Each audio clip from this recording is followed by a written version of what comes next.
everybody. Recording live from somewhere.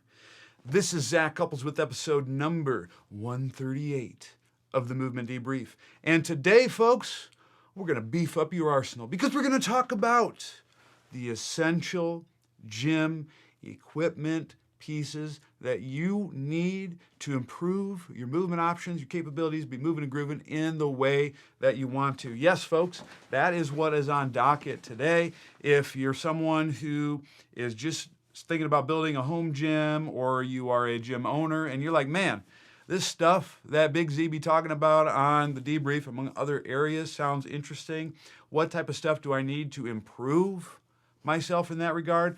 I got you covered. Because your boy, Big Z, Zactacular, the Sultan of Squat, some other bullshit name that I come up with for myself, has got a bunch of questions that have been asked by the people.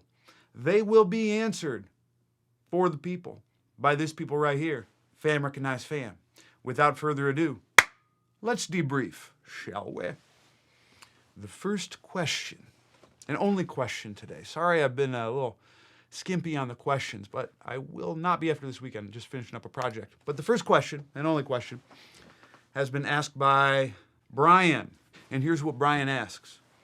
I would love to see a video on the best equipment for building a performance/rehab gym in regards to the model you use, even the brands, model. Do you use safety bars, ramps, hex bars, etc.? Amazing question, because there's a lot of things that you can buy for your gym, whether it's at home or whether you own one, that you want to make sure that you're efficient with your money and you don't waste money on things that are going to have a low return on investment. As much as I hate Bosu balls, I probably wouldn't spend my money on that. So if you could devote your money towards something that's not Bosu balls and something that actually can improve your movement capabilities, I think that is a much more useful use of your resources. So let's dive into equipment. I'm going to start with, let's say you are someone who is buying a home gym and you don't have a whole lot of money, and but you want to buy things that are going to help improve your movement capabilities while allowing you to pursue fitness to the level that you want to pursue fitness to. We'll start with that. The nice thing when it comes to improving your movement capabilities is you don't really need a whole lot of equipment. Most of the activities that you'll find on my YouTube channel, search Zach Couples and click the like button if you're already there. But most of the activities there don't require a lot of equipment, so you can still improve your movement without much, which is exciting. But if you want some essential pieces, I got them for you. The first thing that I would get, and this is probably the most important thing, I would get something that you could elevate your heels onto. So if you don't want to buy something, thick textbooks work great. You could get Olympic lifting shoes, or even if you got like little plates. Those are a good starting point. And the reason why I like this is because one of the most important moves that you can improve upon yourself is your squat. And the way I coach a squat is different than what most fine folks will be doing when they're coming to squatting. I differentiate a squat as being a little bit more vertical pelvic displacement, and you're going to see more counter nutation of the sacrum, which allows the pelvis to drop straight up and down, versus a hinge or a deadlift, which is more nutation of the sacrum and more posterior to interior displacement of the pelvis. There's a debrief that I got that dives into all that. I'll link it in the show notes, which will be found on zachcouples.com/gym. Also, too, I'll have a list of all the equipment that I'm talking about here. When you're beefing up your squat, though, if you can elevate your heels, that will make getting the vertical pelvic displacement significantly easier.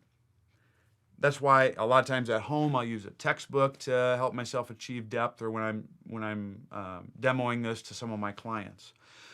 If you got some money and you want to get a really nice way to get the squat depth, I highly recommend getting a ramp. The one that I like, and I'm biased because he's a friend of mine, but I also think it's probably the best ramp on the market. Levi Kirkpatrick has an amazing ramp that I use. We have a bunch at Elevate Sports Performance and Healthcare where I work in Las Vegas. I got one of my own that's got etched in it, Squats by Zach. It's pretty funny. I like that. Like it's unreal. And the nice thing about his ramp is he's got 2 different depths, so you can ramp it up really high, so it's significantly easier to get the vertical pelvic displacement, and you have one in the mid zone. The one that I like, if you're gonna buy one, I think he's got, I'm kind of on his website right now, he's got a medium and a large.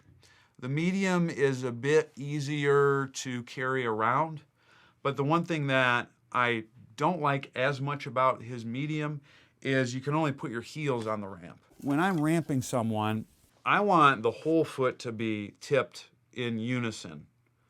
Sometimes I find if you just tip the heel, it just feels a little wonky because your midfoot's kind of in this mid zone that you're like, I don't know what to do with it.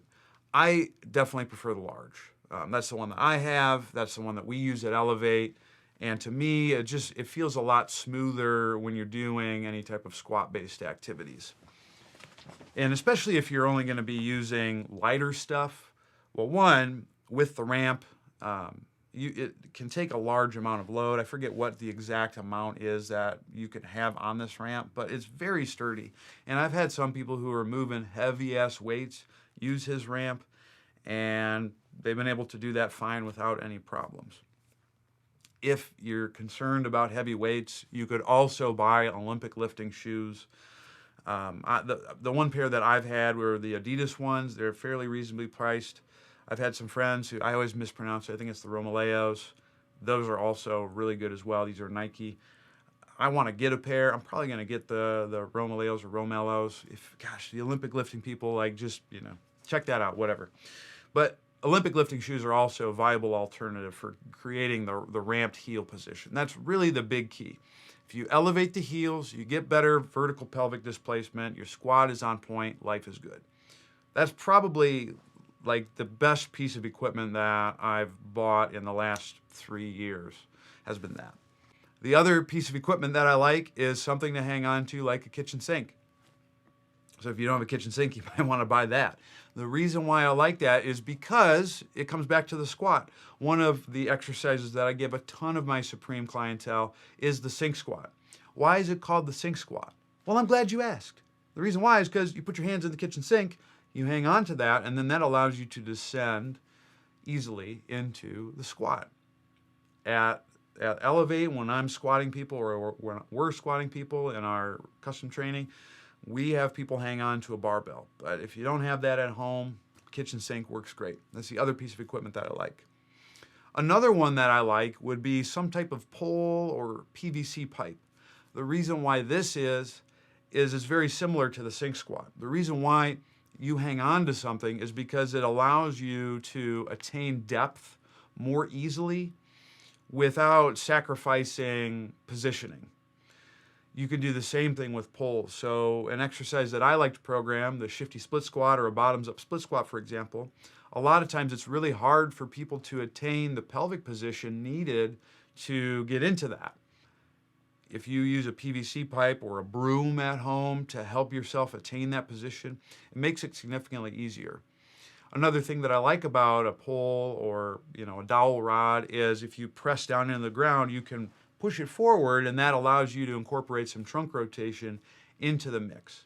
So those pieces of equipment are nice because it allows you to stay a bit more stable into the position, and you can begin to drive rotation in single leg variants of exercises. It makes your life a lot easier with that. Now that you've kind of gotten some of the simple things that will allow you to attain depth, the next thing I would go into, if you're talking about home gym, is get some kettlebells. I would get kettlebells over dumbbells just because there's a bit more versatility. With a lot of the moves that you can do, like a row or anything like that, you can just as easily do it with kettlebells instead of dumbbells. So if you can get the cheap rep by rep ones on Amazon, those are some of the best. Those are the ones that I have personally. I think they're great. We have them at Elevate as well. They're reasonably priced and they're fairly sturdy. So I love that one. If you've gotten your kettlebells, you've done all the versatile things, but you want something that's a dumbbell as well, maybe you like them for bench or rowing, I would get a set of the adjustable dumbbells, the power blocks. Those are great. I've had those. I've used those personally at some gyms. I think they're awesome and they save space. Now, the problem with kettlebells and dumbbells is it limits your ability to do things like pull downs or any type of vertical pulling, as well as chops. And those types of things are great when we're talking about rotation and driving vertical pulling to improve ribcage dynamics. That's where I think getting some type of super band is extremely useful. I would get one that's cheap but also very thick. I've used the super bands in the past. Those work really well. And I've just also bought some off of Elite FTS. They make some really good bands. So I would definitely get something like that, because there's also a lot of versatility because you can start working in multiple directions. Whereas with the kettlebells or the dumbbells, you can't get loading in that regard. And sometimes, especially when you're trying to do things like rotational reaches or chops or pull downs to improve your movement capabilities in various directions, you can't always get that with the kettlebells and dumbbells. So I would definitely consider buying bands. I'm also a big fan of Cook bands.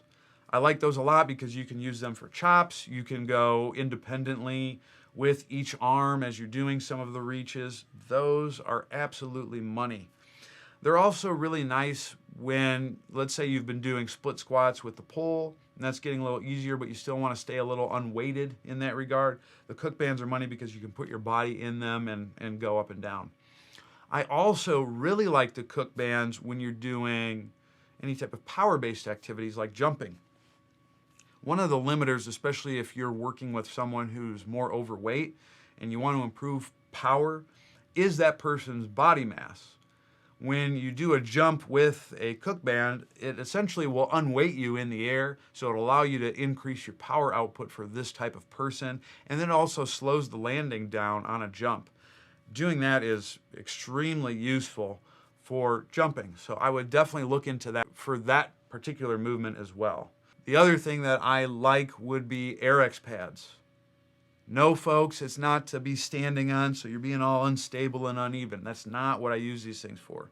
I like RX pads because it allows things like half kneeling and tall kneeling to go significantly easier. And I also like them for one of my favorite moves to give people to improve movement options, and that's a decline quadruped on elbows. It's a nice way to grade your hip elevation in that regard. If you got 2 or 3 RX pads too, if you want to make half kneeling easier, in the sense that maybe you're someone who gets a lot of quad tendon pulling, or you get pulling significantly on the stance leg, the hip flexor, if you get a couple RX pads and you reduce the depth on half kneeling, it makes that position significantly easier, much more successful for you to do things like pressing or pulling or whatever you want to do in half kneeling. Lastly, if you don't want to spend a bunch of money on heavy kettlebells, I totally get it. They get really expensive. I remember the 62-pound beast that I bought. That was the first one that I bought, and it was like $100. So I get it. This stuff is not cheap, and then they're also on back order. I would strongly encourage investing in some blood flow restriction cuffs. What's nice about blood flow restriction is you can work at a significantly smaller portion of 1 RM, 1 rep max, but you can still get excellent metabolic stress to induce hypertrophy, among other things. I haven't really riffed much on BFR, but I think it's a vastly underutilized tool, especially if you're someone who is deconditioned and you can't tolerate a substantial amount of load. The geriatric population, I think, is another one who would benefit from blood flow restriction cuffs, as well as someone who is post-surgical. I got a case right now, one of my colleagues, who were working with her post-op ACL and a lot of her conditioning and some of the early phase rehab. We spent a lot of time incorporating blood flow restriction. It's really good stuff. The band that I use is the occlusion cuff. It's okay. I wouldn't just like go on Amazon and buy any one kind that you just pull on and strap and hope life is good. Those are sketchy, and sometimes if you occlude too far, you can potentially have some negative issues happen to the nerves, or you just won't get the benefits. You want something at the bare minimum that has a blood pressure cuff expander. To me, subjectively, those give you a little bit more bang for your buck than, say, the ones that you can just pull. Occlusion cuff's good. I know Ursa Religioso has the edge cuffs. That's the one that I gave my client. Those are good, and they're both reasonably priced. I think the Katsu cuffs are a little bit better, and the nice thing about those is, I think that's what we have at Elevate, but you can measure it on Doppler when you get to the point where you're occluding the venous system but allowing arterial blood flow to come in. That's the major key. If you got a boatload of money, I think the Owens Recovery Science ones, I forget what brand it is that they have, but the ones that they recommend are money. The issue is they're also money in the sense that it's going to cost you about 5 G's. And, to me, if we're doing just home gym, that's way down the line. I would not get that. I would probably spend money on other things. Let's say that you are someone who is a gym owner. It's like, I got all those basics. I want to kick it up a notch, Emeril Lagasse style. Where do I go next? Now we're going to talk about spending a little bit more buck to make sure that you can, get the mobility gains that you so desire. If you got a gym or you got a little bit more money, the first thing that I would buy, assuming that you have all of these dumbbells and kettlebells and all that, is an adjustable bench. I think that is vastly underrated. And make sure if you get the adjustable bench that it also has decline capabilities. It just gives you a lot more versatility in your pressing. If you can decline, then you have some inversion-based stuff that you can incorporate. We know that inversion is very effective for improving movement capabilities, and that it also allows you to notch up your incline pressing or arm bars. Adjustable bench, totally money. There's some ones that I like that I'll link in the show notes. The next thing I would consider getting is a trap bar.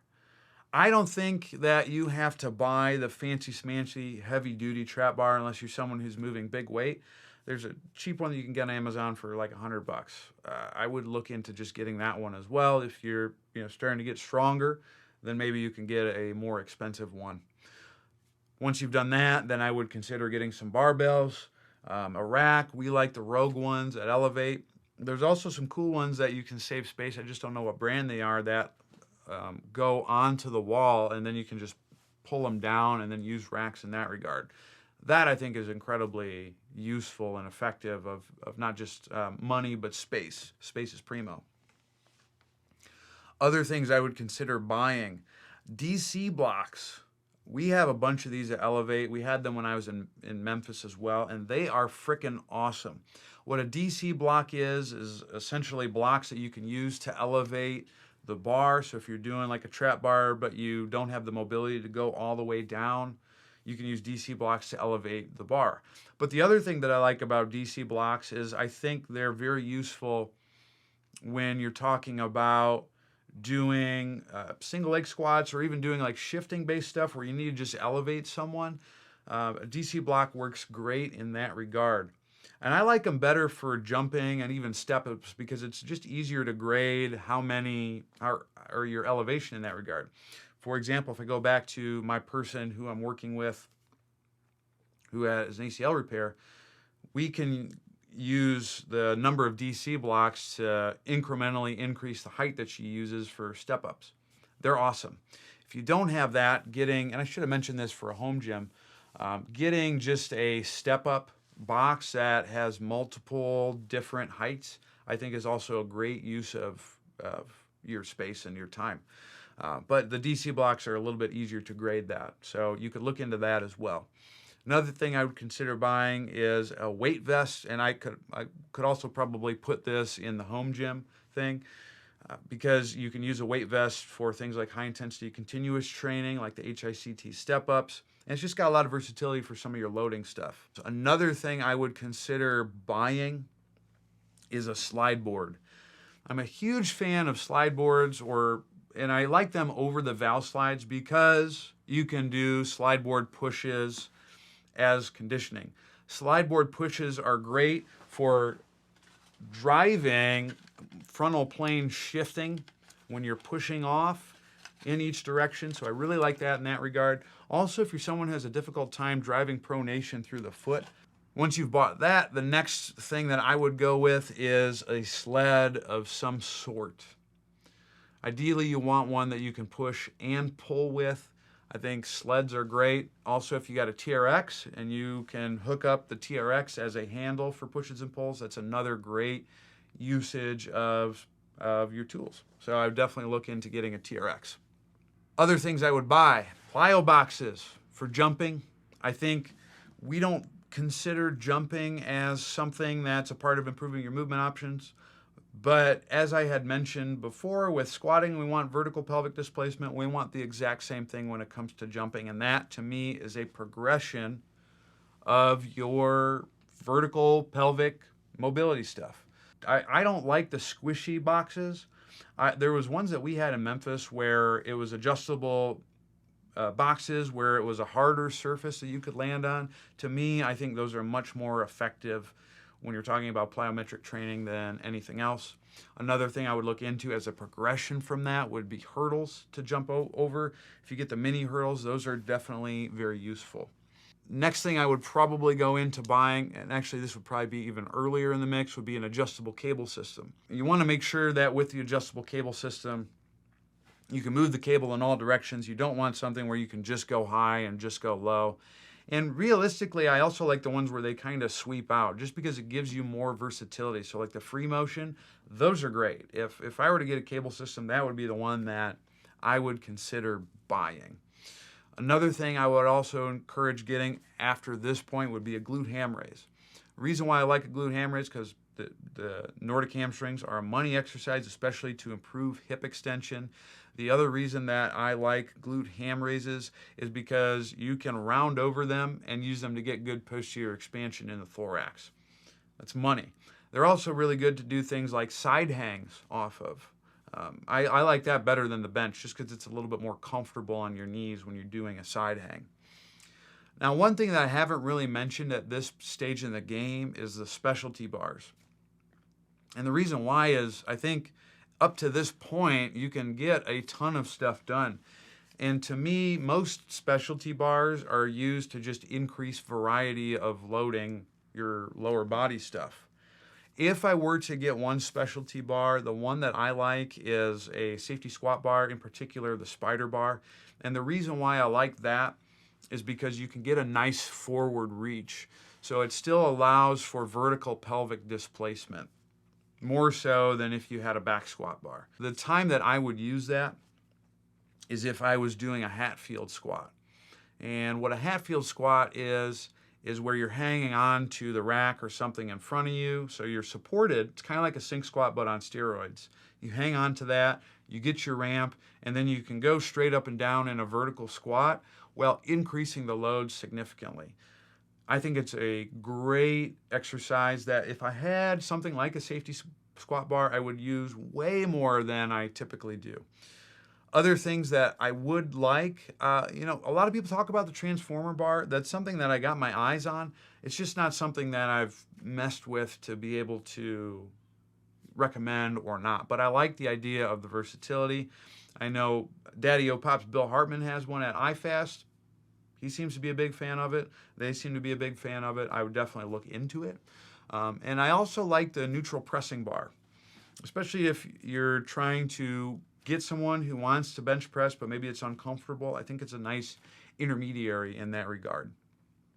One thing that we have at Elevate that I think is vastly underrated and underutilized, and I'm really liking it for a bunch of different reasons, is a Raptor. Basically what a Raptor is it's a resisted cord that you can use when you're doing sprints. And I use that a lot with sprints, back pedals, and side shuffles just to get some different resistance in different directions, because the resistance is more horizontal than anything. And the nice thing about that over a sled is it allows you to incorporate the arm actions that you don't normally get to with a sled. So I really like the Raptor. I think it's a really cool tool. And those would be really some of the big things that I would look into when it comes to building out a gym. Now, one thing I haven't mentioned is conditioning tools. And the reason why that is because this stuff here, this would be pie in the sky stuff, is way more expensive.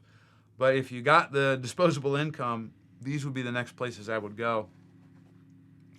We have assault bikes at Elevate. I think that those are great because it allows for you to increase pushing and pulling. I also think ellipticals would be something very useful here, because if you can incorporate that rotational arm action, and then you can do something with that's minimally weight bearing, like a bike or an elliptical, I think it's a great way to incorporate conditioning, especially if you're talking about rehab, post-rehab. Other things I think would be money, but they're hella expensive, would be the Versa Climber. And the reason why I like the Versa Climber is because you can incorporate a lot more frontal plane shifting, which I think is great. I also like the Jacob's Ladder because it's, well, one, it's brutal, but also, two, you can incorporate alternating crawling, which is a money move for improving your conditioning tactics. The last thing I would look into is treadmills. And we have kind of like the Woodway style treadmills, which are good for sprints. But one thing that I really like is just a classic treadmill that you can go with a high incline. And the reason why I like that is for multiple reasons. One, with a high incline, it essentially acts like high intensity continuous training, so you can get benefits in that regard. And then if you throw a vest in the mix, whew, you're getting filthy. I also like them because if you can push the treadmill when it's dead and not on, it's a nice way to use a sled when you don't have the space to incorporate sled-based training, because you can just push against resistance. It's money in that regard. If you've bought all that and you still have more space for some reason, the last thing I would consider looking into is your classic bodybuilding machines. Although I like a lot of free weight training, especially when it comes to improving movement options, I think machines, bodybuilding style, are useful for a lot of populations. When we're talking about people who are very deconditioned, the geriatric population, or the morbidly obese population, those would be the three populations that I think, if I had machines, I would be putting them on way more. And I think there's for good reason.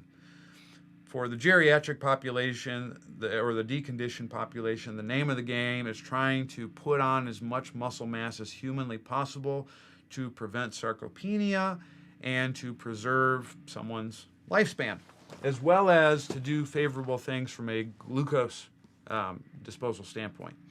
I also think machines are really useful for the obese population. And the reason why that is because if you have someone who has a lot of central adiposity, that's going to limit the ability to change someone's movement options. Just like if someone has hip osteoarthritis that leads to multidirectional limitations, many times you're not going to get range of motion restrictions until the joint surfaces are altered, aka you get a total hip replacement. And then once that happens, you're amazed at how well the movement options can change in someone like that. I think someone who has central adiposity is in a similar boat, in the sense that the physical block that they have is the increase in fat in the abdomen. That's going to limit how well you can move the viscera around in the ventral cavity, and that can potentially limit someone's movement options. So the fix to improve someone's movement capability may be actually getting them to lose weight.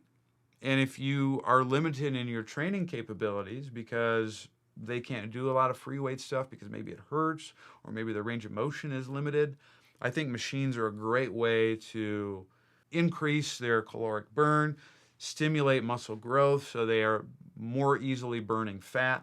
And then as they do that and their body fat in their stomach gets smaller, they can improve their movement capabilities. So I think machines are a vastly underutilized thing.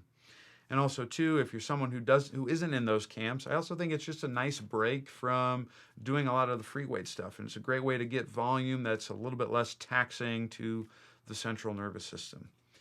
And those would be really the big things that I would consider buying when it comes to getting things to improve movement options.